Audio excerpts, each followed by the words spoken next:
खमांगड़ी को भाषण तो मेरे को देना आता नहीं है। मैं कुछ विचार लेके आया हूं जो 1 मई से लेकर 5 मई में हमने सोचा। आज समाज किस जगह पे खड़ा है? समाज, आप गांवों में जाओगे जब आपको लोगों के दर्द का पता लगेगा।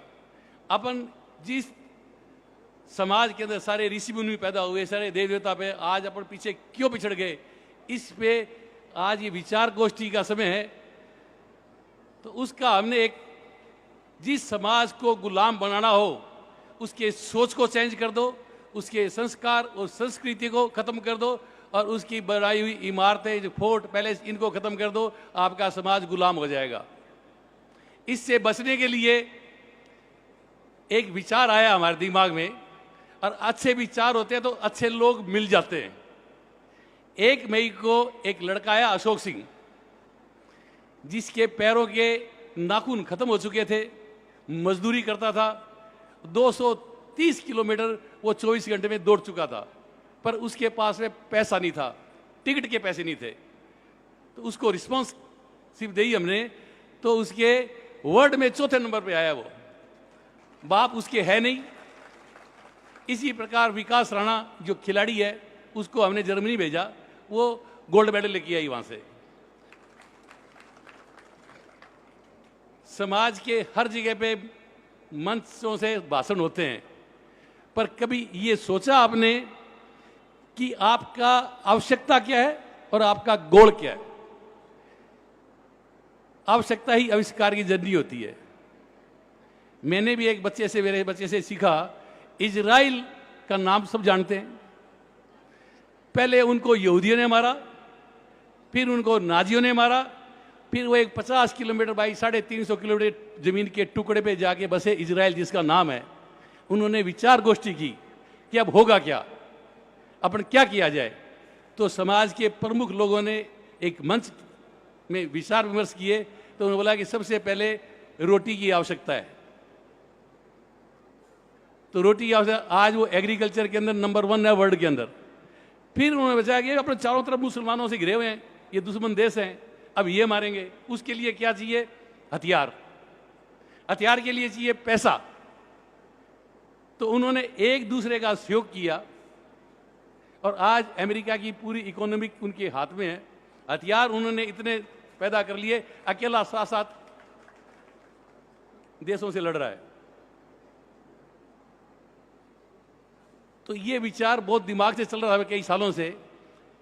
अशोक सिंह से मैंने प्रेरणा ली, तो उसको मैंने डिसाइड किया, आज के बाद में मुझे मेरे बच्चों के लिए, बीबी के लिए और परिवार खानदान के लिए कोई बिजनेस नहीं करना। अब बिजनेस करूंगा पर कम्युनिटी के लिए करूंगा। आज यहां पे इस मंडाल बैठे हैं, वो राजस्थान से लोग आए हुए हैं, सब खाते पीते घर के हैं। आप आवश्यकता समझो, समाज को किस प्रकार आगे ले जा सकते हैं। और अपने समाज के साथ में अपने को 5 जातियां तो कम से कम जोड़ो ही। आदि मरने वादे क्रियाक्रम करने के लिए भी 5 लोगों की आवश्यकता थी, एक ब्राह्मण की, एक नाई की, एक खाती की, मैत्र मैत्राणी की। ये 5 तो क्रियाक्रम भी पूरे नहीं होते। ये तो मैंने विचार किया भाई राज वापस कैसे लाया जाए। बहुत मंथन करें तो प्रजातंत्र के अंदर राज करना बहुत इजी है। उसके लिए सबसे पहला तो कदम ये उठाओ कि हमारे समाज को आर्थिक रूप से सुदृढ़ किया जाए। आर्थिक रूप से सुदृढ़ एक वजह से हो सकते हैं कि सरकारी और गैर सरकारी, आर्थिक रूप से सुदृढ़ एक वजह से हो सकते हैं कि सरकारी और गैर सरकारी नौकरियों में ज़्यादा अपने लड़के और लड़कियां कैसे परीक्षा पास करके और वो सरकारी नौकरी लगे चाहे गैर सरकारी। तो हमने एक योजना बनाई है कि 90% जो बच्चे नंबर लेके आते हैं, जिनके पास फीस के पैसे नहीं है, हॉस्टल के पैसे नहीं है, किसी और के पैसे नहीं है, तो उसको हम फ्री कोचिंग हिंदुस्तान के अंदर करें चाहे वर्ल्ड में करें, कहीं भी करें। क्योंकि उसके इतने 90% इंटेलिजेंट भाई, वो उसको प्लेटफॉर्म नहीं है। अपने बच्चों के पास प्लेटफॉर्म है तो वो जो पढ़ते नहीं है। आज सिरोही, जालोर, बाड़मेर, इनकी लड़कियां देखो, इनकी किसी कद काठी नहीं है, पर 90% पर उनके पास फीस के पैसे नहीं है। तो हमने एक ये विचार मेरे दिमाग आया, तो मैंने शक्ति सिंह जी बांदी हुई है, सरस्वती पुत्र, मैंने उससे संपर्क किया, वो मेरी विचारधाराओं से सहमत हुआ। फिर हमने विक्रांत सिंह तोमर को, आप गूगल में खोल के देख लेना कि कौन सी शख्सियत है राजपूतों में, वो उसको संपर्क किया, तो उसको विचार पसंद आए, तो उन्होंने बोला कि हम इसका एक एनजीओ बनाते हैं जो ग्लोबली होगा, कि राजपूत समाज तो पूरे वर्ल्ड में, जो यूनाइटेड ग्लोबल पीस फाउंडेशन। 18 तारीख को हमने उसका लॉन्च कर दिया उसको, और लॉन्च के अंदर अब आपको क्या बताऊं, आप अचंभा करोगे, हिंदुस्तान के नहीं, हिंदुस्तान के जितने CSR हेड है टॉप, टाटा, बिरला, ये लोग आए, और नविदा जैसी जिनको राष्ट्रीय पुरस्कार मिले हुए हैं, इंडोनेशिया से आए, नीदरलैंड से आए। तो हमारा कल इसका संपन्न हो गया, आज मैं इनको रवाना करके यहाँ पे आया हूँ। अब राज तो आया हुआ पड़ा है, लड़कों तो पढ़ना है नहीं, 33% आरक्षण आ रहा है, आप अपनी बच्चियों को पढ़ाओ हैं, उस आरक्षण का फायदा लेगा, और अच्छे पढ़े लिखे होंगे हैं, वो आरक्षण के बाद भी ले सकते हैं। तो ये आपके पास बहुत चांस है। EWS के अंदर तो क्या है, 100 आदमी भर्ती हो तो उसे क्या होने वाला है, लक्ष्य लेके चलो कि 25% समाज के लोग सरकारी और गैर सरकारी नौकरियों के अंदर भर्ती हो जाए, ताकि वो आर्थिक रूप से सुदृढ़ हो जाए। अब आई राज की बात, तो हमारे सारे साथी राज करने वाले हैं। राज बहुत इजी है, परंतु अपनी विचारधाराएं अच्छी होनी चाहिए। राज कैसे अच्छा है, एक छोटा सा उदाहरण दे दूं। 70 लाख राजपूत है राजस्थान के अंदर, ये तो सबको पता है। अगर 10% आ जाएं हमारी विचारधाराओं से सहमत, तो राजस्थान में राज तुम्हारा होगा। पर 5 को, क्योंकि हर बार सरकार जो बनती है 2.5, 3, 4, 5 लाख वोटों तक, इतने में सरकार बनती है, तो आप उस उद्देश्य को लेके चलो। परंतु जो ही चुनाव आते हैं, साहब मैं तो इस पार्टी से बंदा हूं, मैं इस पार्टी से बंदा हूं, अपने सिद्धांत हैं, अपनी वो महत्वाकांक्षी दिखाते हैं, और जीरो खुद हो जाते हैं, और सामने वाले राजनीति करने वाले हो तो वो भी जीरो कर देते हैं। तो पहला काम अपने आर्थिक दृष्टि से सुदृढ़ होना है, उसका मात्र एक शिक्षा है। शिक्षा 90% लड़के लड़कियां बहुत मिलेंगी आपको, उनको बढ़िया शिक्षा दो, हमारा फाउंडेशन यही काम करेगा, तो वो ऑटोमेटिक राज में उसकी भागीदारी हो जाएगी। जो लोग राजनीति कर रहे हैं अपने समाज के, उनको राजनीति करने दो। दूसरा और समझने कि अगर किसी ऐसा प्रतिभावान लड़का या आदमी जो भी हो, XYZ बिजनेसमैन, अगर उसके पास फंडिंग की कमी है, करोड़, 2 करोड़, 5 करोड़ में ले सकता है, वो गारंटी दे कि मैं पैसा रिफंड कर दूंगा, जितना पैसा चाहिए हमारा फाउंडेशन देगा। तो बिजनेस के तौर पे सुदृढ़ होना है। अदरवाइज अपने हाल तो देख लिए, पहले रहते यूं तो तब ले जाते क्यों। अब दूसरा, एक किसी ने बोला था, वक्त बर्बाद करने वाले को वक्त बर्बाद करके छोड़ेगा, हालात ही उनको नहीं छोड़ेंगे जो अपने आप हालात पे छोड़ेगा। तो हमने जो फाउंडेशन बनाया उसके अंदर हमें धन की आवश्यकता नहीं है, धन तो हम कमा लेंगे और कमा भी रहे हैं।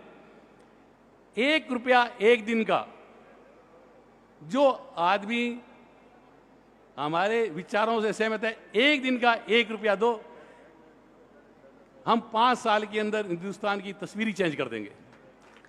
सिर्फ 1 रुपया। वो आपको वो धर्म निभाना है कि मैं समाज हित में, इसका जो एक चिड़ी पानी डाल रही थी, क्या इससे क्या होगा, क्या मैं मेरा धर्म निभा रही हूं। सिर्फ 1 रुपया 1 दिन का, 365 रुपया आप भिखारी को दे देते हो। परंतु हमारे लिए फाउंडेशन की रोटी भी बेकार है, हम रोटी भी नहीं खाएंगे उसकी। तो मैंने बिजनेस छोड़ा, 11 करोड़ रुपये मैंने मेरे दोनों बच्चों से लिए, फाउंडेशन डाल दिए। 1 करोड़ रुपया आज तक हिंदुस्तान में ऐसा नहीं हुआ, राजस्थान कर्मचारी संघ के लोगों ने 1 करोड़ रुपये का चंदा दिया है। अब ये 12 करोड़ रुपये से हमने कमाई चालू कर दी और आगे बढ़ रहे हैं। अब 70 लाख राजपूत, 10 लाख आ जाते हैं, और 1 रुपये के हिसाब से कितने हुए, 35 करोड़ हो जाते हैं। और एक लड़का लड़की पढ़ाई में मैक्सिमम 5 लाख रुपए साल का। और ऐसे सर्किल पे सर्किल बनाते जाओ, ठीक है। और फिर राज आ जाए। राज प्रजातंत्र में राज करना बहुत इजी है, परंतु बगैर एकता के हो नहीं सकते। अपने विचार ही सहमत नहीं है, तो विचारों के लिए हम उनको ही मेंबर बनाएंगे जो हमारी विचारधाराओं से सहमत है। हमें राजनीति नहीं करनी, पर राजनीति करने वाले हैं समाज के अच्छे लोग, भाटी साहब है, इनको उठाओ।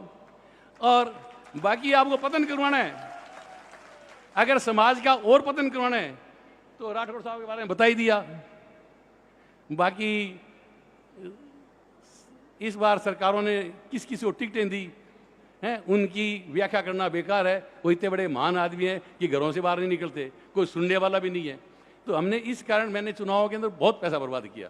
आज के बाद में हमारे पास पैसा नहीं है, न कोई हॉस्टल के लिए है। हॉस्टल 2 बना दिए, पर आपसी राजनीति इतनी कर रहे हैं कि बड़ा दुख हो रहा है। तो जिंदगी में ही सोच लिया अब हॉस्टल बना के नहीं देंगे, हमें जरूरत भी नहीं है। रोटी खाओ, पत्तल फाड़ो। बेस्ट कॉलेज कौन सा चल रहा है, बेस्ट कोचिंग सेंटर कौन सा चल रहा है, उनके अंदर पैसा दो और बच्चे को बढ़िया हॉस्टल में बढ़िया उसमें भर्ती करवा दो, वो अपने आप पढ़ के कामयाब हो जाएगा। मेरे की आपके बाद आवश्यकता नहीं है। ऐसा हुआ है। तो ये बाकी कभी मैं शक्ति सिंह जी को लेके आऊँगा, वो अच्छी तरह वर्णन कर सकते हैं, मैं तो बोलना भी नहीं जानता। तो ये योजना लेके इसमें अगर हमारे साथ हैं वो लोग जुड़े केवल जो हमारी विचारधाराओं से सहमत है।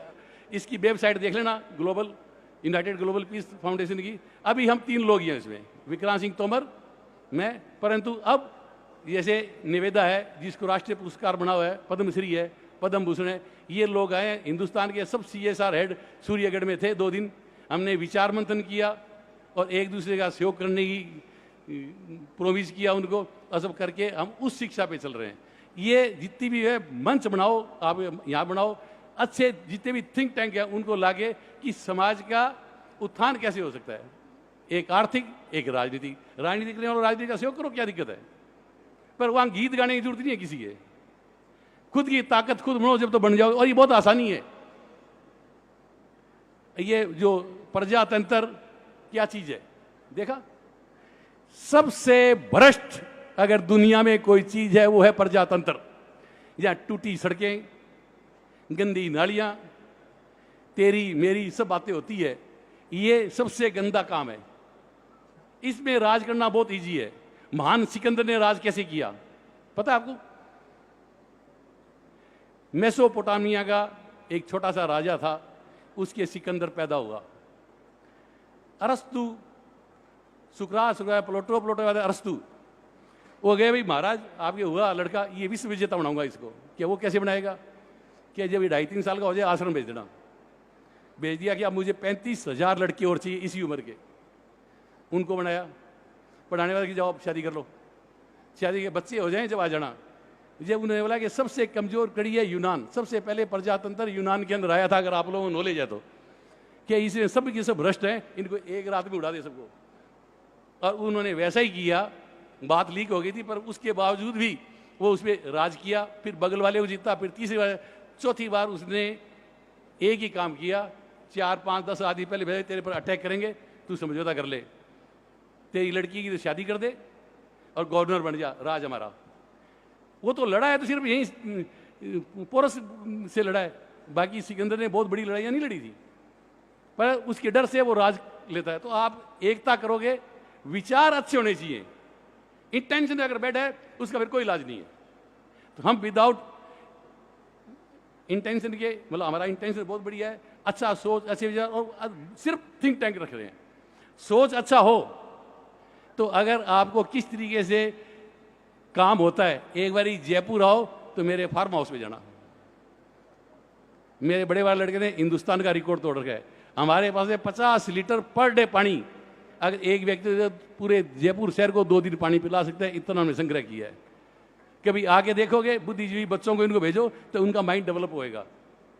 तो नया सोच, नए विचार, दूरदृष्टि, पक्का इरादा करके इस जो हमने योजना बनाई है उसमें आप लोगों का सहयोग चाहिए।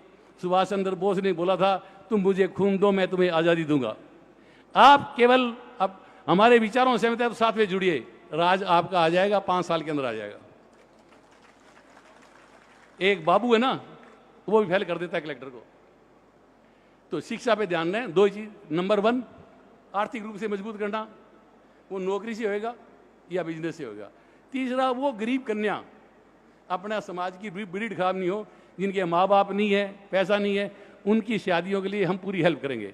या वो प्रतिभावान लड़के लड़कियां जो इंटरनेशनल खेल सकते हैं, किस बहाने से नौकरी मिल जाती है, उनको। अभी 3 उद्देश्य लेके चल रहे हैं, बाकी इसके अलावा हमारा उद्देश्य नहीं है। Thank you.